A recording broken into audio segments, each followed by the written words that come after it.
आप सबका स्वागत है हमारे यूट्यूब चैनल पे। हम लोग यूपी डीएलएड सेकेंड सेमेस्टर की प्रिपरेशन करें और आज हम लोग इंग्लिश की क्लास को कंटिन्यू करेंगे और वो भी कहाँ से, राजन सीरीज के ऑब्जेक्टिव क्वेश्चन को हम लोग पढ़ेंगे।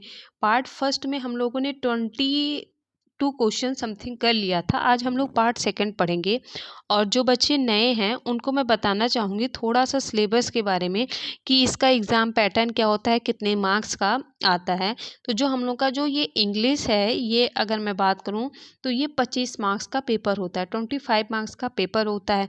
इसमें क्या होता है कि 5 नंबर आप लोगों को ऑब्जेक्टिव के आते हैं और 5 क्वेश्चन 5 मार्क्स, 5 क्वेश्चन भी रहते हैं इसमें, 5 क्वेश्चन 5 मार्क्स के। 6 नंबर आपके 6 क्वेश्चन किसके, वेरी शॉर्ट के, किसके रहेंगे, वेरी शॉर्ट के। और आपके 7 क्वेश्चन रहेंगे, 7 क्वेश्चन 2-2 मार्क्स के, ये आपके क्या रहेंगे, लॉन्ग रहेंगे। और ये कितने मार्क्स का होता है, 14 मार्क्स का होता है। टोटल आप अगर ऐड करिए तो 25 मार्क्स हो गए। कितने हो गए, 25 मार्क्स हो गए। इसमें आपको 12 नंबर लाना क्या रहता है, ज़रूरी रहता है। अगर आप 12 नंबर से कम लेके आए तो आपका क्या लग जाएगा, बैक लग जाएगा। क्या लग जाएगा, बैक लग जाएगा। और अगर आपका बैक लग गया तो फिर आप तो सोच ही सकते हैं कि क्या होगा। तो अगर आपको इंग्लिश नहीं समझ में आती है कुछ भी तो आप परेशान मत होइए। आप हमारे पवन सीरीज को मैंने करा दिया ऑब्जेक्टिव प्रश्नों को, वो देखिए। और हमारे राजन सीरीज मैंने पार्ट फर्स्ट करा दिया, आज मैं पार्ट सेकंड करा रही हूँ, इनको देखिए। अगर आप इन दोनों को देख लिए अच्छे से तो आप ऑब्जेक्टिव से ही 10 नंबर आराम से लेके आएंगे। 5 नंबर आप ऑब्जेक्टिव के तो ले ही जाएंगे, बट जो मैं एक्सप्लेन कर रही हूँ इससे आप वेरी शार्ट के भी 5 क्वेश्चन आराम से कर लेंगे, ये गारंटी लेती हूँ। और आप मेरे हैंड रिटन नोट्स मैं धीरे धीरे करके आपको प्रोवाइड कराऊंगी, एग्ज़ाम के पहले वो भी मैं कंप्लीट कराऊंगी। आपने उसको भी देखा तो उससे आपके लॉन्ग क्वेश्चन भी तैयार हो जाएंगे। चलिए हम लोग अपने फर्स्ट क्वेश्चन की स्टार्ट करते हैं पार्ट सेकंड से। और अगर आप हमारे चैनल पे नए हैं तो प्लीज़ लाइक शेयर सब्सक्राइब ज़रूर करिए। हम लोग का जो फर्स्ट क्वेश्चन है पार्ट सेकंड का की है, फर्स्ट क्वेश्चन क्या है कि recapitulation question are asked after. संक्षिप्त क्वेश्चन पूछे जाते हैं किसके बाद। अगर हम बात करें इसको हम लोग इंग्लिश में, इसका अगर हिंदी के हम बात करें तो इसको कहते हैं पुनरावर्तनात्मक प्रश्न जो होते हैं, पुनरावर्तनात्मक प्रश्न के बाद पूछे जाते हैं, किसके बाद पूछे जाते हैं। तो अगर हम इसकी बात करें तो ये कब पूछा जाता है, 1 सेक्शन में। अगर आप कोई चीज़ पढ़ा रहे हैं, पुनः रिपीट कर रहे हैं, वर्णन कर रहे हैं क्वेश्चनों का, तो आप उसको फर्स्ट सेक्शन में तो करेंगे नहीं। आपका जो सेक्शन लास्ट होगा, लास्ट में जब आप उस चैप्टर को पढ़ा चुके रहेंगे, आप उसको रिपीट कर चुके रहे होंगे, उसके बाद ही तो आप उसको पूछेंगे ना। रिपीट करने के बाद ही तो आप उसको पूछ सकते हैं बच्चों से। ऐसा थोड़ी ना है कि आप उसको क्लास में गए और आपने ऐसे ही कुछ भी पूछ लिया। हाँ, आप जनरल क्वेश्चन पूछ सकते हैं, बट अगर आप कोई टॉपिक पढ़ा रहे हैं तो ऐसा होता है कि आप उसके बारे में थोड़ा एक्सप्लेन करिए बच्चों को, उसके बाद ही आप उससे पुटअप कर सकते हैं, क्योंकि ये बहुत छोटे बच्चे होते हैं। तो जो क्या है कि रिकैपिटुलेशन जो होता है, recapitulation question are asked after last section. कब पूछे जाते हैं, लास्ट सेक्शन में। नेक्स्ट हम लोग का क्या है कि विच ऑफ द फॉलोइंग, क्या है, which of the following, which of the following composition does not provide opportunity to student for free thinking. जो फ्री थिंकिंग बच्चे हैं, फ्री थिंकिंग दैट मीन्स कि स्वतंत्र, है ना, स्वतंत्र बच्चे हैं। रचना विद्यार्थी, जो रचनात्मक विद्यार्थी हैं, उनके स्वतंत्र चिंतन का अवसर प्रदान कर रही है। क्या कर रही है, जो फ्री बच्चे हैं, डज नॉट, क्या बोल रहा है कि does not provide opportunity to student for free thinking. जो ये आपके ऑप्शन दिए हुए हैं इसमें क्या ऐसा है कि जो बच्चों को फ्री थिंकिंग के लिए क्या कर रहे हैं, अवसर नहीं प्रदान कर रहे हैं। क्या नहीं कर रहे हैं, अवसर नहीं प्रदान कर रहे हैं। अगर हम लोग बात करें तो जो हम लोग का जो ये फर्स्ट ऑप्शन है कि गाइड कंपोजिशन, गाइड कंपोजिशन जो है ये बच्चों के थिंकिंग का क्या कर रहे हैं, ये फ्री थिंकिंग का अवसर नहीं प्रदान कर रहे हैं। क्यों? क्योंकि एक बच्चा है जो टीचर के अंडर में है, टीचर की नज़र में है, वो अपनी जो रचना है वो नहीं दिखा सकता है। क्यों? क्योंकि उसको डर रहता है टीचर का। बट अगर टीचर ये बोल दे कि आप फ्री हैं, क्या हैं, फ्री हैं, आप अपनी रचना दिखा सकती हैं, आप अपनी अपॉर्चुनिटी क्या है दिखा सकते हैं, व्यक्त कर सकते हैं, तो बच्चा क्या हो जाएगा, फ्री हो जाएगा। वो ओरल अगर कोई क्वेश्चन पूछा जा रहा है वहाँ भी बच्चा फ्री रहता है, रिटन है बच्चा लिख रहा है वहाँ भी फ्री है। बट ये गाइड जो है, जो गाइड कर रहा है, गाइड करने की वजह से बच्चा क्या है, वो फ्री नहीं है। Which of the following composition does not provide opportunity to student for free thinking, मतलब जो रचनात्मक विद्यार्थी को स्वतंत्र चिंतन का क्या कर रहा है, अवसर नहीं प्रदान कर रहा है, वो क्या है, गाइड कंपोजिशन। नेक्स्ट हम लोग का क्या है क्वेश्चन कि grammar is thought by the method, व्याकरण किस विधि से पढ़ाई जाती है। Grammar is thought by the method, व्याकरण किस विधि से सोची जाती है। थॉट में सोचना भी होता है, तो आप ये कह सकते हैं कि व्याकरण हम लोग किस विधि से सोचते हैं या किस विधि से पढ़ाते हैं, इसको हम मान सकते हैं। तो जो ग्रामर हम लोग का होता है वो किस विधि से पढ़ाते हैं, तो इंडक्टिव डिडक्टिव।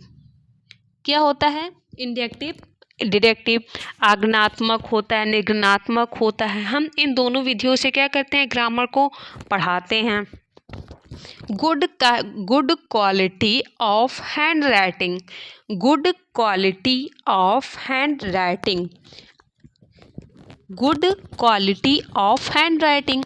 आप देख भी रहे हैं, गुड मीन्स अच्छी, गुड मीन्स क्या होता है, अच्छा।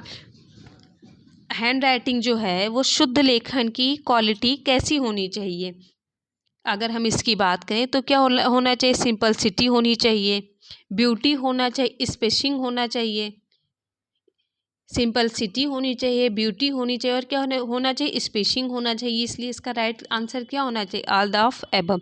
ब्यूटी यानी सुंदर लिखना चाहिए आपको, सिंपलिसिटी मतलब आप शब्दों को ऐसे लिखिए कि पढ़ने में वो समझ में, आप गुड लिख रहे हैं तो ऐसे लिखिए कि साफ साफ दिखे कि आपने लिखा क्या है, अच्छा खासा इसमें स्पेस होना चाहिए। नेक्स्ट क्वेश्चन हम लोग का क्या है कि मेथड, एक second, method approach of teaching, method approach of teaching English is are, अंग्रेजी पढ़ाने के तरीके कौन कौन से हैं।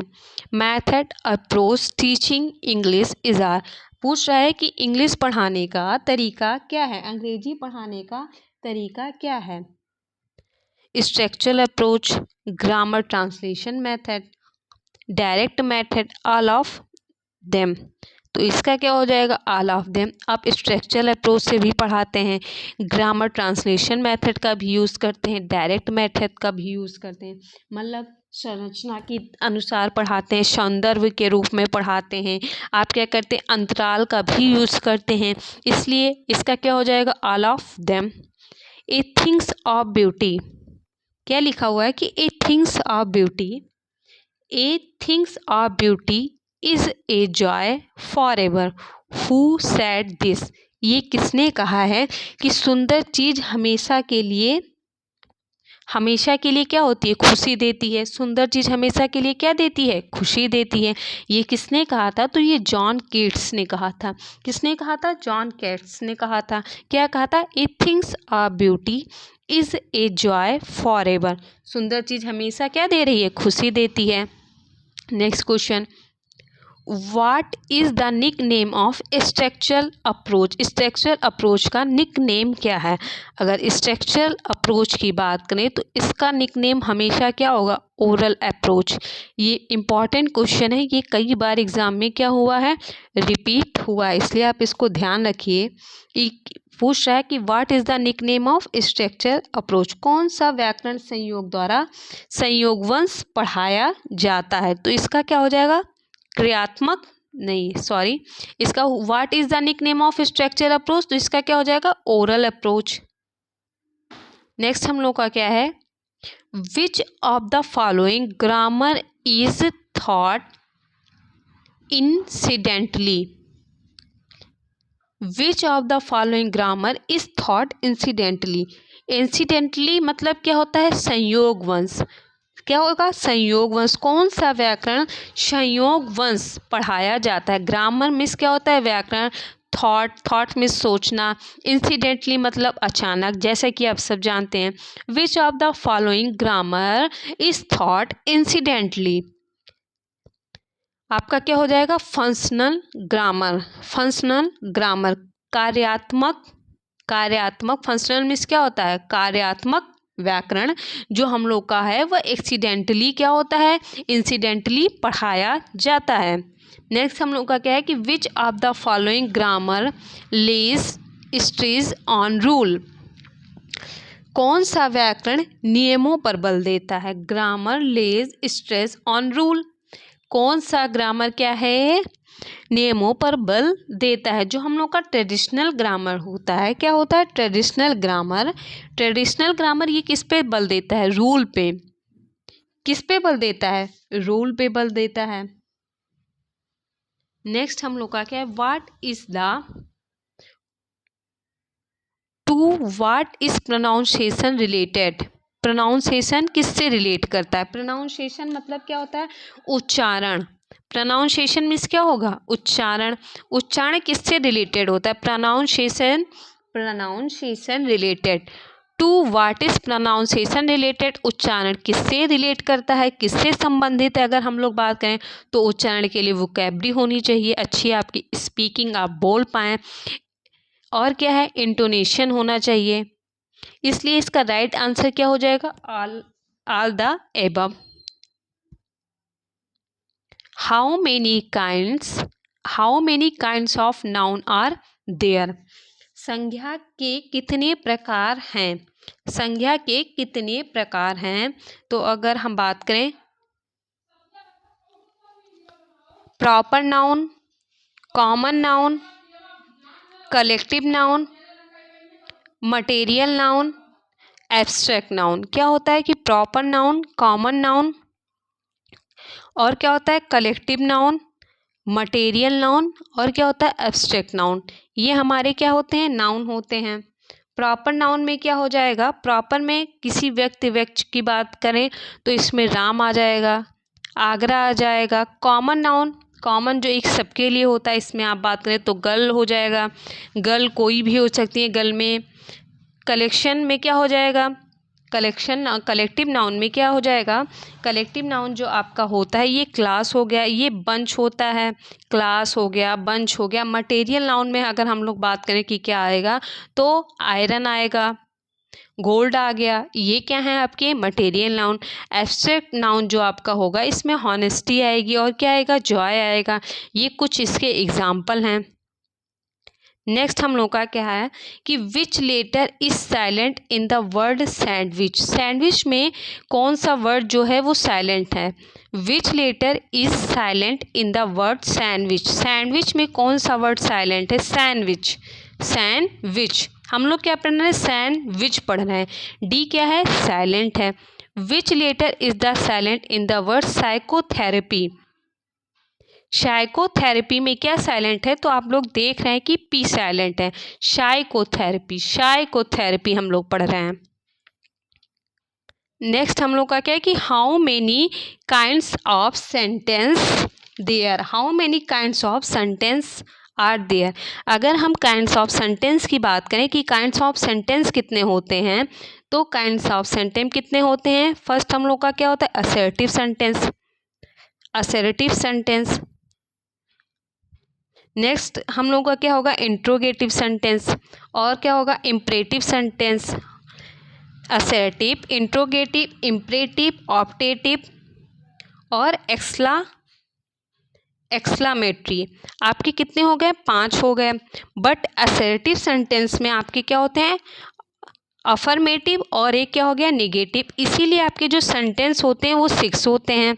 कितने होते हैं सेंटेंस आपके, कितने होते हैं, 6 होते हैं। कितने होते हैं, 6 होते हैं।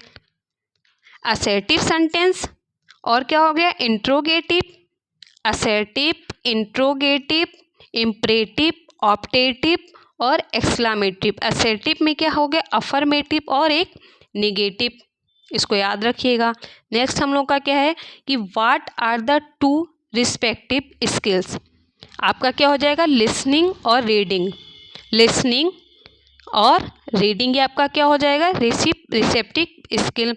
डॉक्टर वेस्ट क्या है कि doctor West method memory focus. Doctor West method जो थे, वेस्ट मेथड वो किस पे फोकस करते थे, तो वे रीडिंग पे। किस पे फोकस करते थे, रीडिंग पे। Choose the correct spelled word. Spell मतलब कि इसमें कुछ गलत ग्रामर की स्पेलिंग दी हुई है और जो राइट स्पेलिंग है वो आपको क्या करनी है, सेलेक्ट करनी है। ग्रामर में क्या होता है, GRAMMAR होता है। देखिए कि लास्ट में सब में ER दिया है, यह आपका क्या है, गलत है। What is the correct sentence structure of English. Correct structure of English का जो करेक्ट स्ट्रक्चर है वो क्या होना चाहिए, तो पहले आता है सब्जेक्ट, उसके बाद आता है वर्ब, फिर आपका क्या आता है, ऑब्जेक्ट। राइट द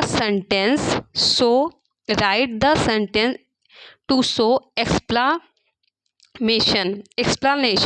तो ये क्या हो जाएगा, how sweet is Payal. How sweet is Payal ये आपका क्या है, एक्सप्लेमेटरी सेंटेंस हो गया। New method is related to. New method किससे रिलेटेड थे, तो न्यू मेथड जो थे वो डॉक्टर वेस्ट से रिलेटेड थे। Aims of poetry is are. Aims जो है पोइट्री की वो इज आर किससे संबंधित है, टू द ट्रेन, इमोशन को ट्रेन करता है, to the develop aesthetic sense, to understand life better. इसलिए इसका राइट आंसर क्या हो जाएगा, all of this. Who invented the bilingual method, professor CJ Dodson. Most important question, ये बहुत रिपीट होता है कि जो आपका ये इन्वेंटेड था बाइलिंगुअल मेथड की खोज किसने की थी, तो प्रोफेसर CJ डॉटसन। बहुत ही इंपॉर्टेंट है। हाउ मेनी आर्टिकल, आप सभी जानते हैं, नहीं जानते तो जान जाइए। आर्टिकल 3 होते हैं, ए, एन और क्या होता है, the. Choose the correct article. Choose the correct article. Book you want is the out of print. क्या हो जाएगा, द बुक।